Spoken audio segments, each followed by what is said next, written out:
Hola, aquí el capitán Patapal al habla. Las polémicas son como los incendios. Hay algunas que se apagan solas, aunque no les prestes ningún caso. Hay otras que vienen todos los veranos, periódicamente, salen esas pequeñas llamas y basta con un poco de manguera para apagarlas. Y otras duermen como dragones, no sabes nunca cuándo van a explotar. Y finalmente tienes aquellas que se vuelven tan locas, se descontrolan tanto que al final no sabes ni qué era lo que se está quemando al principio. Este tema me viene a la cabeza por la polémica suscitada por el tema este de Patria y sus fuentes documentales, porque a veces los incendios también tienen otra particularidad y es que hacen saltar chispas cuando buenamente intentas apagarlos y la cosa se extiende hacia otros frentes con los que no habías contado al principio. ¿Por qué cuento esto? Bueno, pues porque en uno de los artículos dedicados a esclarecer la moralidad, la inmoralidad, el derecho o no, si está justificado o no, qué hay que hacer con las fuentes y demás, ha habido un autor, una persona que ha opinado, no voy a decir el nombre porque francamente no es el objetivo entrar en confrontaciones directas, acaba de puede estar pillada por los pelos, sacada de contexto, ya se sabe que se dicen unas cosas y luego se escriben de otra forma, pero que no ha dejado de suscitarme un cierto pundonor de clase, si lo queréis, porque me ha resultado un poco, ¿cómo decir?, clasista el comentario. Básicamente, la frase dice, yo aconsejaría a esos autores de una supuesta novela histórica que falsea la historia, con mayúsculas, que se dediquen a la ciencia ficción. Y claro, a mí el tema este me ha llamado mucho la atención porque si la problemática es que tienes a una persona que falsea información real deliberadamente para pasar un mensaje, digamos, pernicioso, un mensaje que busca generar una falsa opinión dentro de los lectores y convencerles de una cosa que no es verdad, no se me ocurre un lugar más peligroso que el relacionado con la ciencia. A día de hoy estamos con grandes problemas de negacionismo frente a hechos científicos contrastados. En el tema ecológico es manifiesto. Tenemos a gente que hace declaraciones francamente perturbantes al respecto. Tenemos también el caso concreto del coronavirus, donde ha habido gente que ha hecho pasar mensajes ninguneando a autoridades científicas solo por intereses espúreos, sea políticos, sea económicos, sea ideológicos. Y claro, aquí yo respeto muchísimo la historia, es también una rama de la ciencia, el estudio de los hechos históricos desde un punto de vista científico. No me voy a poner aquí a hacer una disyuntiva entre ciencias y letras, no es mi intención, para mí son igual de respetables las dos, y tal vez precisamente porque son igual de respetables las dos, me ha chocado este comentario, que seguramente ha sido eh, fuente de hablar en caliente o se ha transcribido como no se debía. Ha habido gente que ha apuntado por ahí en los comentarios que, bueno, quizás más que ciencia ficción habría que hablar de fantasía, ¿no? Porque la fantasía es un lugar en el que pues parece que tienes más manga ancha y bueno, no hay por qué respetar los límites y tal. Y en este sentido también quiero decir que efectivamente también depende de lo que consideremos ciencia ficción y cómo lo consideremos, los límites de la veracidad y demás van a, van a matizarse. No es lo mismo un techno-thriller, como estuvieron muy de moda en un cierto tiempo, que pretendían hacer pasar conceptos, digamos, prospectivos como muy cercanos, muy viables, etcétera. Estoy pensando, por ejemplo, en la novela semipóstuma de Michael Crichton, la de Nano, en la que, bueno, no la acabo de escribir él, cuando voy a entrar a valorar los temas de calidad y demás. Era una novela en la que se hablaba de nanotecnología y bueno, muy en la línea de Crichton, como ha señalado muy bien Sergio Mars en varias entradas de su blog, de Recepto in the Blog. Michael Crichton muchas veces juega con el tema de la ciencia. Oh, cuidado, que viene el coco. Tened cuidado que vamos a hacer descubrimientos científicos que nos van a llevar aquí a la picota. Y bueno, el nano es muy en esta línea, ¿no? La nanotecnología desarrollada, el gran peligro que va a suponer, cuidado, y bueno, me ha venido a la mente este ejemplo con todo lo que se está hablando de los círculos conspiranoicos del tema de la 5G, ¿no? Y del tema de las vacunas que van a inocular nanobots.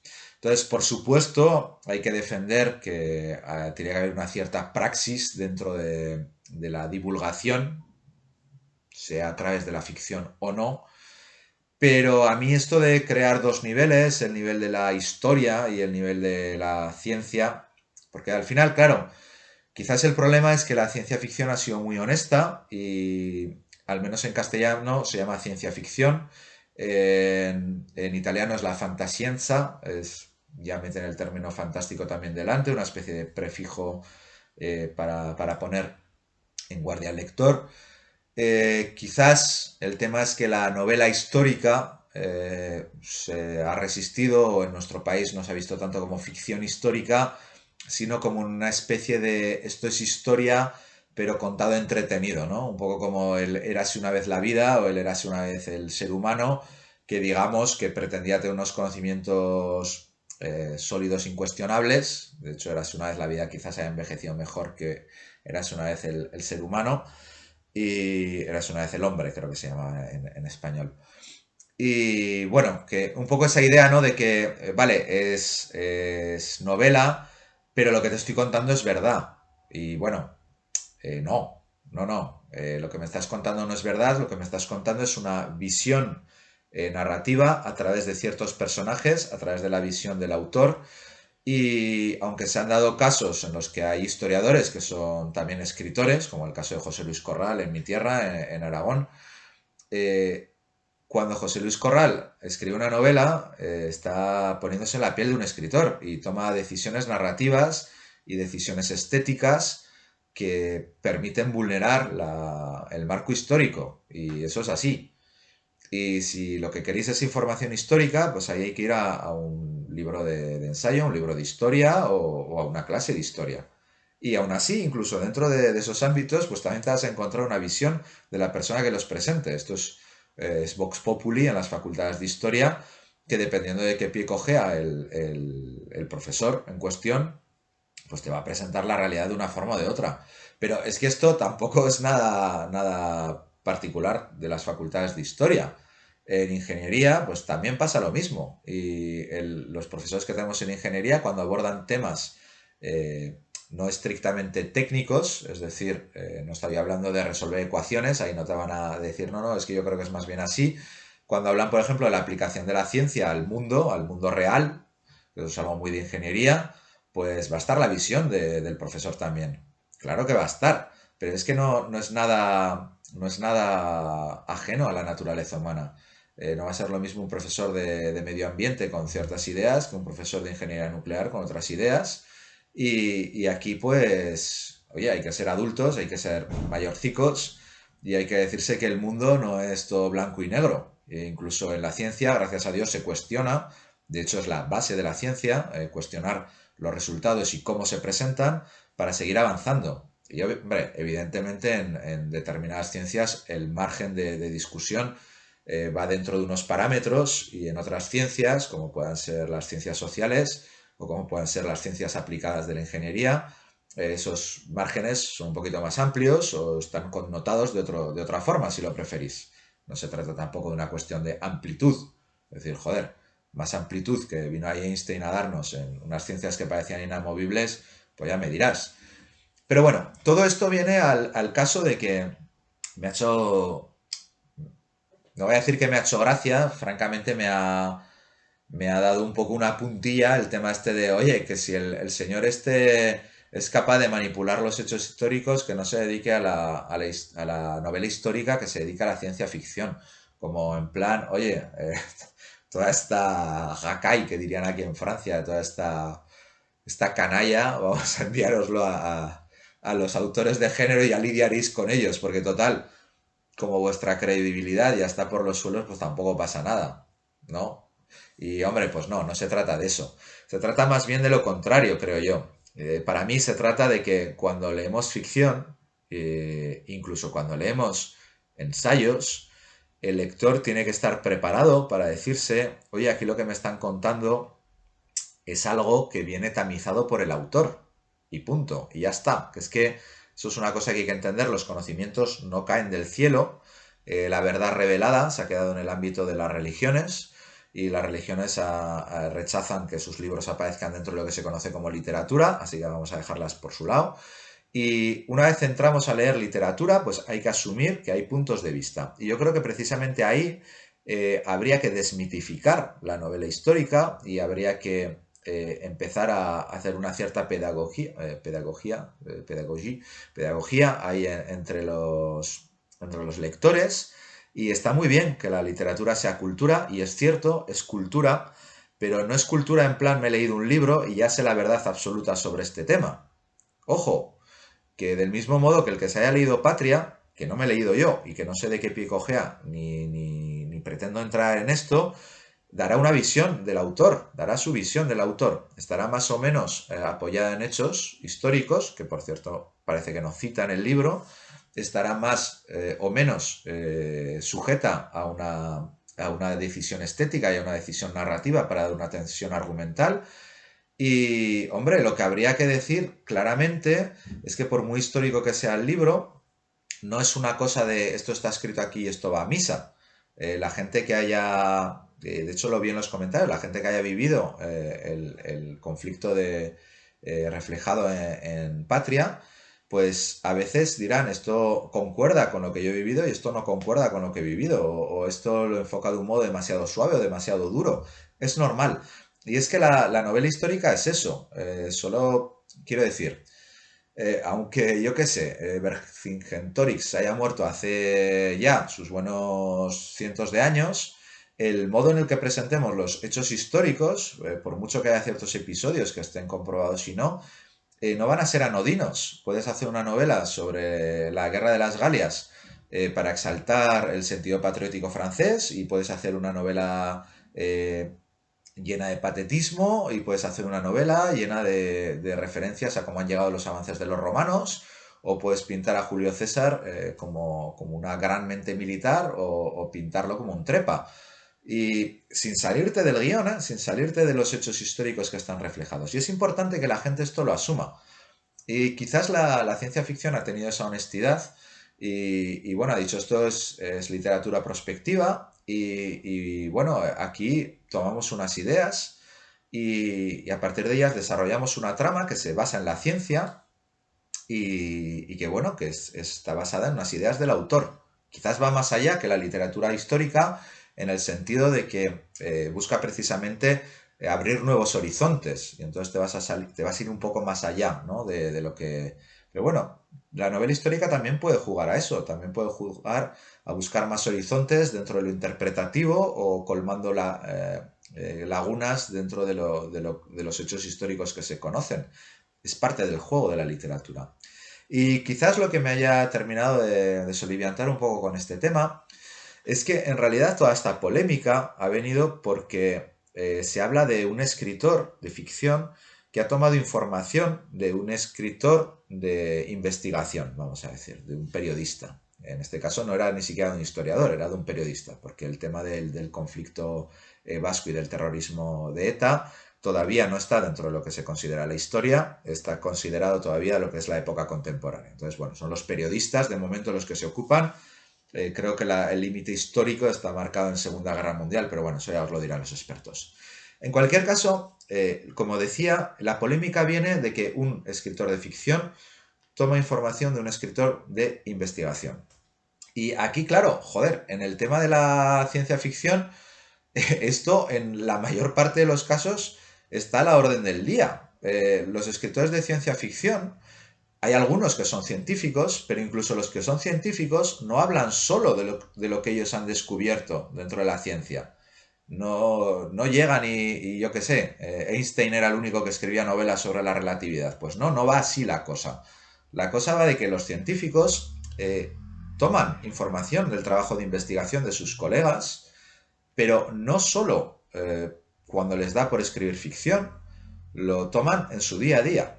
Y este tema es muy importante porque, claro, está muy bien que los autores seamos deudores de esa gente que nos facilite información, sea información científica, sea información social, que nos la dan los periodistas, sea información a veces policial, porque la gente que escribe novela policíaca, que no son todos inspectores de policía, no sé si os habéis fijado, pero a veces viene de lujo tener un colega que sea policía para preguntarle cómo va este tema. Y lo mismo pasa en la ciencia ficción, pues coges información de otra gente que es experta en esa materia y la utilizas dentro de tu obra. Y entonces, claro, a mí, si la polémica está en torno de hasta qué punto hay que citar las fuentes y hasta qué punto hay que reconocer el trabajo de otras personas, eh, me choca aún más que luego releyendo el artículo no va en la misma sección. No creo que la persona que haya dicho esto de que se dedique a escribir ciencia ficción, no creo que lo haya dicho pensando en esto. Creo que es más bien yo como lector estaba en la línea de esto, ¿no? De aquí la polémica sobre documentarse y bueno, ya que documentarse es peliagudo, porque no citas las fuentes y tal, lárgate al otro lado. No, en el artículo no está articulado así, ¿eh? No está presentado así. Esto ha sido visceral que me ha venido a mí porque iba todo muy, muy cerca, digamos, en mi momento lector. Pero claro, no me deja de chocar porque da la impresión de que la novela histórica requiere documentarse hasta tal punto que hay gente que dice, oye, oye, que tendrían que citar las fuentes. Y luego resulta que el resto de ficciones, que a veces tienen muchísima documentación detrás, no tienen que citar las fuentes. Y claro, aquí ya no sé si es una cuestión de clasismo dentro de la estructura de la literatura o es desconocimiento. Porque en el caso de la ciencia ficción es de sota, caballo y rey. Hay que tener conocimientos de ciencia, dependiendo ya de por qué rama te vas, para poder escribir novela de ciencia ficción. Y no se me ocurre a mí que coja a nadie y le diga, oye, Michael Crichton aquí cuando escribió esto de Parque Jurásico, oye, puso en las fuentes sus agradecimientos, yo que sé, al Smithsonian, que yo me lo imagino pillando una guía de dinosaurios del Smithsonian y eligiendo los que mejor pinta tenían, una de estas guías ilustradas muy majas, como las del Antón, que dibuja muy bien. Y no, parece que no. No veo polémica al respecto. Y claro, yo no sé si es que se mitifica la idea de los escritores de ciertos géneros, que creen que nos lo inventamos todo, o que se mitifica la otra rama, que es los de historia, los que parece ser se considera que, bueno, que hacen poco más que transmitirnos la historia oficial y bien de un modo más entretenido. Es un poco como en plan, bueno, que ya sabemos que los historiadores son un poco peñazo escribiendo, eh, menos mal que están los escritores de historia y estos, oye, se lo tienen que currar mucho y vamos a pedirle las fuentes, no vaya a ser que nos estén colando aquí gato por liebre. Bueno, pues rompamos dos mitos. El primero, los historiadores no tienen por qué ser aburridos. Yo he leído un montón de libros de historia y hay veces que, joder, son más entretenidos que los novelistas. Están muy bien escritos, muchos de ellos, y merecen mucho la pena. Y el segundo mito es que los escritores de novela histórica no están en su papel de historiadores. Aunque sean historiadores, aunque en el currículum ponga que son historiadores, no están en su papel de historiadores. Así que, oye, si queréis saber sobre el sitio de Numancia, a través de José Luis Corral, os podéis leer su novela y asumir que va a haber cosas que no serán históricas o estrictamente, o que serán licencias del autor, o podéis ir a sus clases oye, o estudiaros un monográfico sobre el sitio de Numancia. Y oye, hasta aquí mi opinión. Ya a ver, ya a ver qué opináis vosotros. Ya lo siento si me ha quedado un poco agresivo el tema, pero no sé, te sale el orgullo de clase ahí. Nosotros somos fandomitas, nosotros nos dedicamos a lo que llaman géneros populares. Y oye, tenemos nuestro corazoncito, también nos documentamos, aunque nadie nos pida nada porque crean que nos lo inventamos todo. Y no, no nos lo inventamos todo. A veces incluso en un relato de terror metes cosas que son verdad para dar más miedo, aunque te tomes, como todos los escritores, tus licencias estéticas, de ritmo, narrativas, de personajes y de lo que toque, porque al final la literatura, insisto, es cultura, pero es literatura. Nos seguimos viendo, leyendo y mañana degüello con los emails, que el sábado no tengo bomberos, así que a tope. Gracias por estar ahí. Seguimos en contacto.